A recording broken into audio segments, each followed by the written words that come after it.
Hello বন্ধুরা, আমি কামাল। তোমরা শুনছো হরর নাইট বাংলা কামালের সঙ্গে। আজ ভয় নাকি সত্যি, এই ঘটনার পার্ট 2 নিয়ে তোমাদের সামনে হাজির হলাম। ঘটনাটি সম্পূর্ণ দেখার অনুরোধ রইল।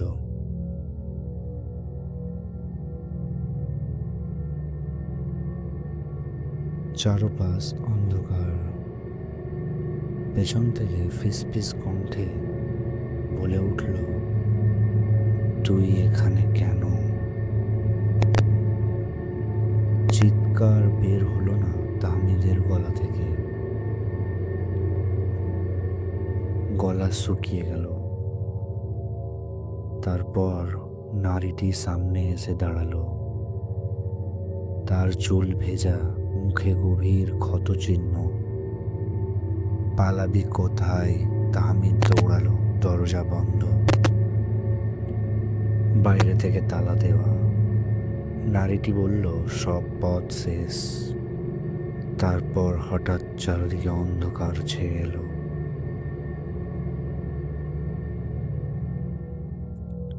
তারপরেই সে নিজের জ্ঞান হারালো, অজ্ঞান হয়ে মাটিতে পড়ে গেল।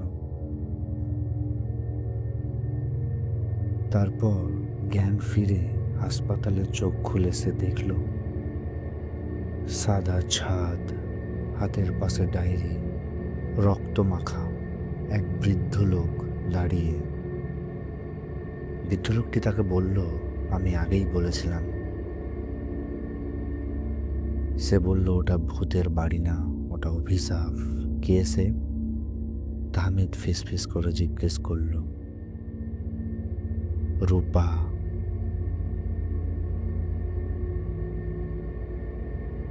বিয়ের রাতে হত্যা করা হয়েছিল তাকে সম্পত্তির লোভে।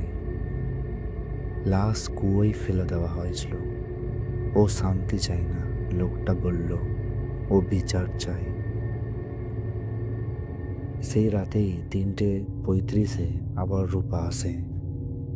এবার তার মুখে কান্না। আমার সত্যটা বলো, তাহমিদ কাপা গলায় বলল। আমি প্রতিজ্ঞা করছি।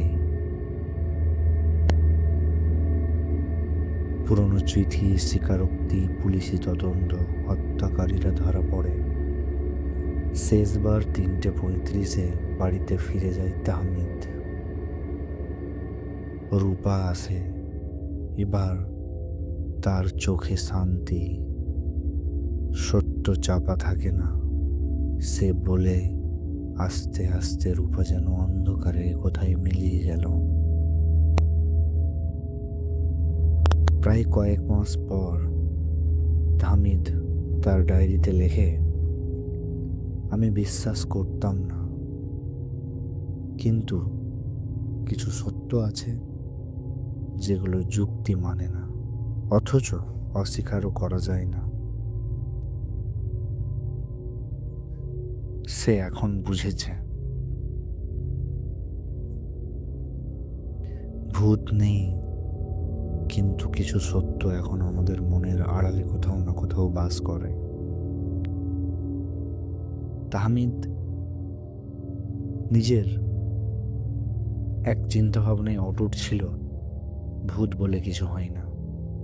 কিন্তু ওই বাড়িতে রাত কাটানোর পর সে বুঝতে পারে সত্যিই কিছু হয়। শুধু সব কিছু কল্পনার আড়ালে ঘটে না, বাস্তবতাও কিছু আছে। তো বন্ধুরা, পার্ট 2 এখানে শেষ করলাম। ঘটনাটি শেষ অবধি শোনার জন্য অসংখ্য ধন্যবাদ। নতুন এরকম ঘটনা শোনার জন্য অবশ্যই চ্যানেলটিকে সাবস্ক্রাইব করবেন এবং পাশে থাকবেন। ধন্যবাদ।